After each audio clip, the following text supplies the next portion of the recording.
pinaka-request nyo, lagi nyo sa akin sinasabi, baka naman episode 1 lang yung Kusina Wars. Dahil ito na agad-agad, hindi ako ngayon ang challenger. Magja-judge ako ngayon at ang challenger ko ngayon ay si Kong, Junie, and Keng. Let's go!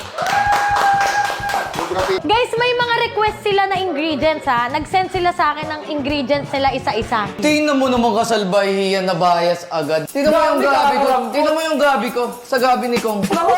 Putra gis na. Talaga nga yung pinaghatian pa tayo nilagyan! Mali nang nilagyan! Wala na, mali yan, mali yan. Pambubugaw yung ganyan. Ang kukulit Pambubugaw yan. naman. Si Kong ang mananalo dyan. Alam nyo, sinadya kong si Kong ang yung tanging alam lang ni Kong. Si Kong yung tami-tami. Yung pinalitan ko yung asin nila ng asukal. Wala Bakit na parang inuukod na tong kangkong ko Ay, may uod yung akin. Ba't kay Kong fresh? Huwag yung gamit Pards. Dahil mangungonsat niya si Bossing Komsat yan, ganyan kung anong gagawin. Okay, Boss Keng, ano ang mga ingredients ng sinigang mo? Ano to, na-imagine ko lang siyang gawin.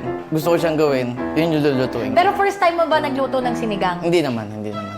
Mga Kung second time. nagluluto ka talaga, marunong ka. Second time. Okay, ikaw Junie, anong meron sa'yo? Ang meron sa akin, ito, yung luto na to. Di ba, si Gordon Ramsay? Oo. Sa Pinas, nag-meet kami. Tapos sabi ko, Siya nagluto. So, ano recipe ni, ano yan? Hindi! Ni Chef Gordon? Hindi! Eh, ba't kayo nag-meet? Wala lang. Hindi, joke lang. Walang connect? Ano to?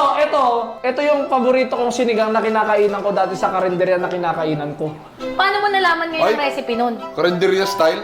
Imagination ko lang, kumbaga sa lasa, sa ganon, kakagulin ko lang yun. Ako, galing din ako kay Gordon.